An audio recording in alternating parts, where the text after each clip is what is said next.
Bonjour et bienvenue pour cette nouvelle guidance de la semaine. J'espère que vous avez passé une très bonne semaine et que tout va mieux en ce moment, ou en tout cas que les choses s'arrangent pour vous si besoin.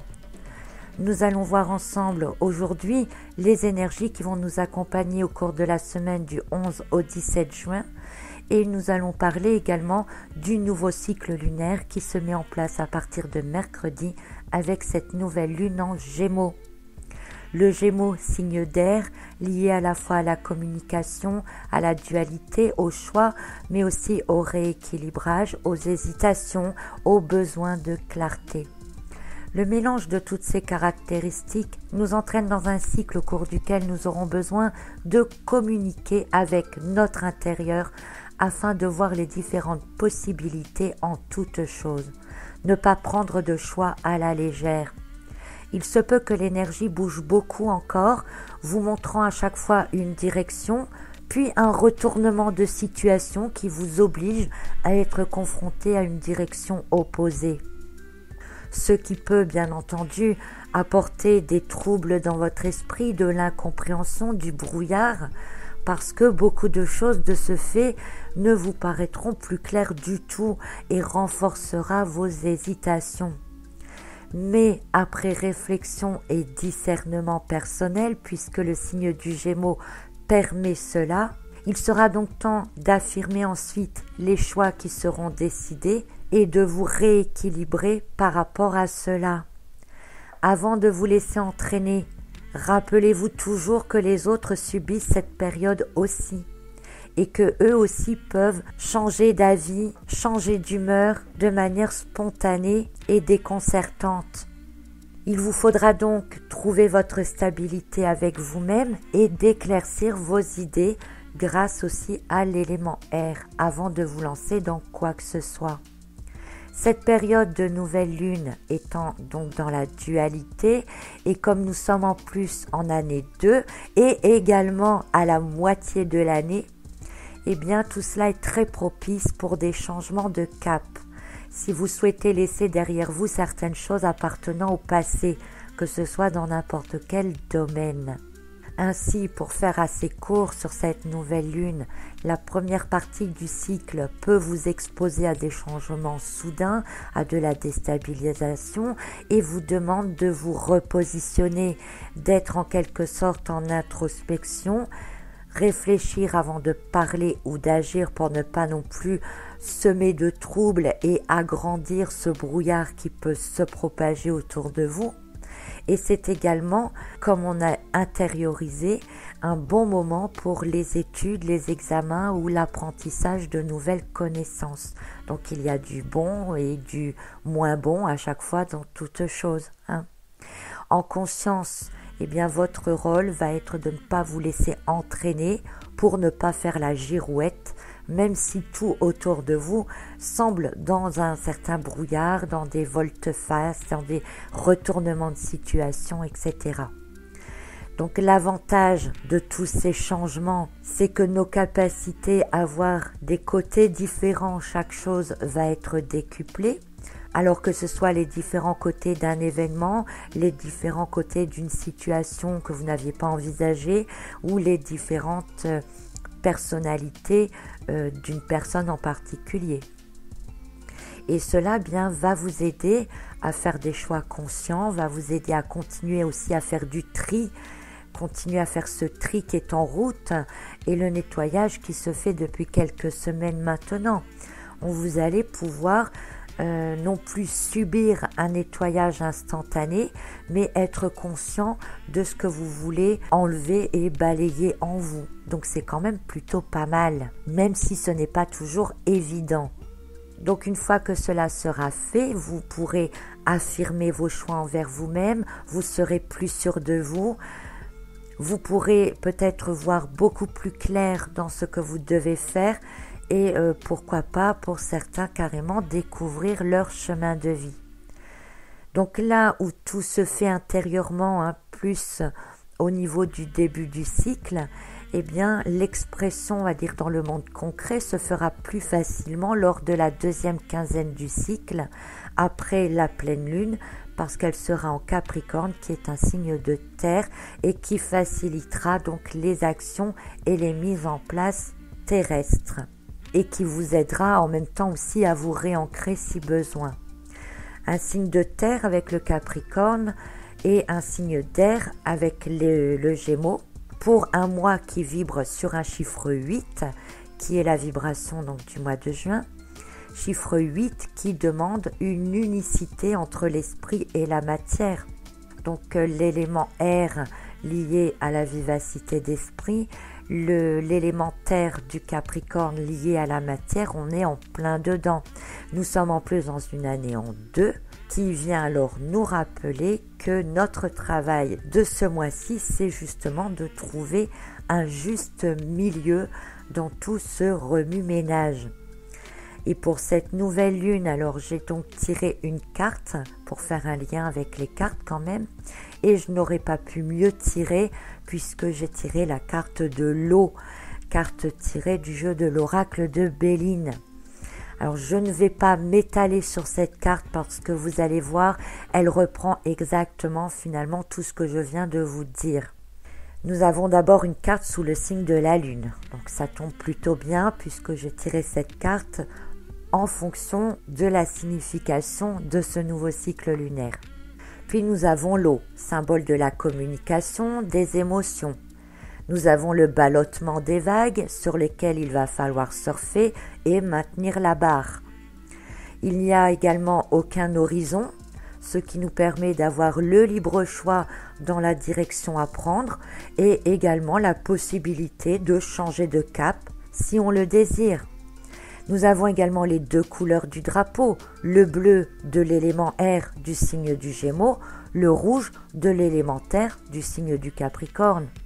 Le nombre 15 de la carte qui, après réduction, nous donne le chiffre 6, chiffre du mois de juin, donc ça correspond bien à cette lune du mois de juin. Le 1, chiffre de la personnalité, de l'affirmation de soi. Le 5, chiffre des ouvertures, pour faire court.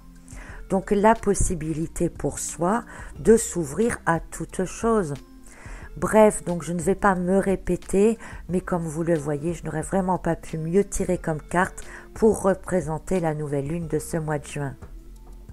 Alors, je vous propose de passer maintenant au message de la semaine, pour lequel j'ai tiré la carte 27, l'union, la carte 19, l'argent, et la carte 4, la nativité. Alors à toute première vue, ce ne sont que des bonnes cartes, n'est-ce pas? Et en regardant l'ensemble, mon intuition et ma déduction se posent sur une créativité accrue au cours de cette semaine. En regard de tout ce que j'ai dit avant sur la nouvelle lune, on peut penser à l'unification des pensées vers une direction plus juste, plus en harmonie, plus rééquilibrée, en prenant en compte les différents côtés des choses. Puis l'action dans le concret pour donner résultat sur quelque chose de nouveau. Cette semaine, elle nous emmène donc vers une réelle possibilité de changement de cap si besoin et surtout d'un changement de cap ou d'une prise de direction en tout cas vers ce qui est bon pour nous.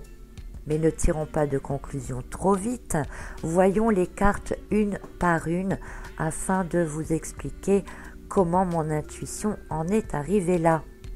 Alors l'union, c'est une carte avec 2 cœurs. Comme le signe du Gémeaux, c'est le domaine sentimental, émotionnel qui est concerné. Un peu comme pour nous dire qu'il est important d'abord de se réunir intérieurement, de se reconstruire intérieurement pour être complet et accompli, mais également qu'il est important de s'aimer soi tel que l'on est. Elle indique que plus nous sommes en harmonie intérieurement et plus nous rayonnons, plus notre lumière est grande et plus nous pourrons avoir des actions nécessaires à accomplir dans le sens que nous souhaitons prendre. Être clair en soi pour pouvoir être clair à l'extérieur de soi. D'ailleurs, pour être clair à l'extérieur de soi, c'est une carte qui nous montre que l'on est capable de diffuser de la joie, de l'amour, de la lumière et d'en faire bénéficier les autres. Il n'y a besoin que d'une lumière parfois parmi tout un groupe pour éclairer une plus grande zone. Il s'agit donc principalement de lumière parce que vous êtes lumière, et même si les choses se brouillent en vous, même si parfois vous doutez et que vous ne savez plus où vous en êtes, eh bien les réponses sont toujours en vous. Votre stabilité est à l'intérieur, vous êtes unique et complet. Recentrez-vous à chaque fois sur vous-même quand vous vous sentez perdu. Faites confiance en vos ressentis, suivez votre cœur. Il vous guidera toujours là où vous devez être et vous rayonnerez toujours là où vous êtes à votre place. Nous avons ensuite la carte de l'argent, carte qui est sous l'influence de Mercure, ce qui correspond bien avec le Gémeaux, puisque Mercure est la planète des Gémeaux. La carte de l'argent, c'est une carte que l'on aime voir, vous devinez pourquoi en la voyant. Elle promet de la chance, de la réussite, de l'expansion dans le monde concret. Mais elle peut aussi représenter votre richesse intérieure et également votre liberté individuelle. Et moi, c'est cette notion-là que j'aime le plus. C'est une carte qui vous indique de rester confiant et serein.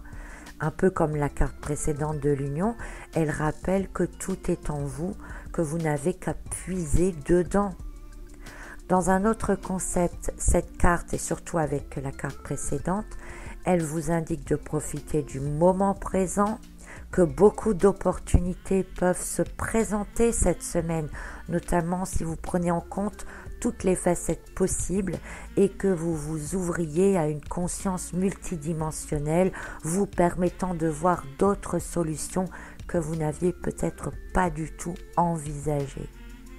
Votre champ d'action est extrêmement plus large que vous ne le pensez. Soyez dans l'élément air cette semaine, connectez-vous à vous-même car les réponses et les solutions sont en vous. Il vous suffit de les reconnaître, puis de les associer, et non seulement vous saurez ce que vous devez faire, mais aussi vous pourrez soit changer de cap, soit créer de nouvelles choses, vous créez de nouvelles chances pour la suite. D'ailleurs, cette interprétation, elle se confirme avec la troisième carte de la semaine, qui est celle de la nativité. Cette carte porte le chiffre 4, ce qui montre que cela vous conduit vers la stabilité, vers la possibilité de poser vos bases, de construire sur du solide. Cette carte, elle est sous le signe du soleil. On en revient donc à la lumière, à la mise à jour de certaines choses, de la possibilité de faire éclore dans la matière vos idées, vos projets. Sur cette carte, nous retrouvons également les signes du zodiaque qui vous demandent d'être en confiance. Elle rappelle qu'il y aura toujours des étapes à franchir et que les énergies qui nous entourent nous guident, nous aident, nous poussent même parfois. Et tout cela pourquoi ? Pour nous aider à sortir le meilleur de nous-mêmes, d'être sur notre voie d'incarnation, notre propre réalisation.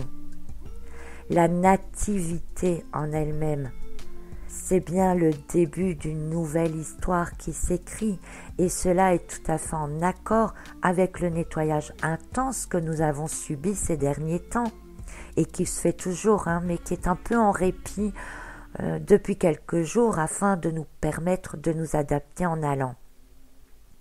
Une nouvelle histoire donc, avec un dynamisme différent, dynamisme que vous donnerez à cette histoire. Vous pouvez vous donner la possibilité de sortir de cet état stagnant dans lequel vous pouviez être pour vous permettre d'avancer à nouveau. Parce que c'est à vous d'écrire votre histoire.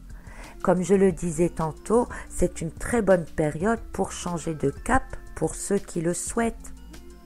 Comme pour toute nouvelle histoire qui s'écrit, il faut trouver un fil conducteur et décider vers quoi elle va vous emmener. C'est donc le moment d'être positif quant à la réalisation de vos projets, afin d'envoyer les bonnes infos à l'univers. C'est le moment de faire les choix en conscience avec la carte de l'union. C'est le moment d'être en accord avec votre cœur, avec cette carte de l'union. C'est le moment aussi de provoquer vos chances pour réussir avec la carte de l'argent, un peu comme pour le message de la semaine passée. C'est une très bonne période pour les projets, les examens, les entretiens d'embauche, mais aussi pour tout ce qui est créativité, invention. Bref, vous l'aurez compris, je pense, profitez bien de cette semaine. Soyez à l'écoute de votre cœur, soyez dans le questionnement et la recherche de réponses et de solutions au fond de vous, parce que seul vous savez ce vers quoi vous devez aller, vous savez vers quoi vous voulez que cette nouvelle histoire vous entraîne. Et avant de vous exprimer vers les autres, soyez d'abord clair avec vous-même. Commencez à réfléchir à cette histoire que vous allez écrire. Déterminez quel sera votre fil conducteur, les étapes que vous devrez passer, en sachant qu'il y aura toujours des étapes. Donc visualisez déjà le résultat de cette histoire, comment elle va se mettre en place. Et mon conseil personnel pour cela, c'est de faire bien attention à toutes vos pensées.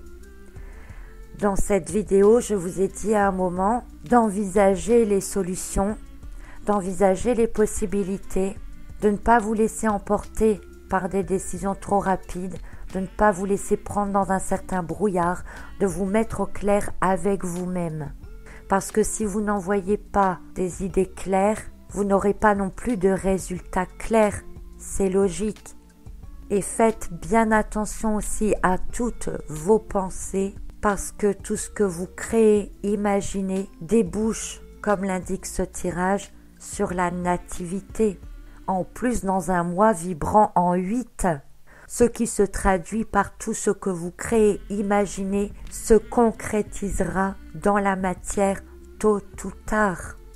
Donc c'est le moment ou jamais de faire de la clarté en vous, de vous aimer vous-même et de profiter de cette possibilité ce mois-ci d'être à la fois dans l'élément air et dans l'élément terre. Je vous souhaite une magnifique semaine à tous. Et je vous dis à très bientôt pour la suite de cette météo des énergies. À bientôt.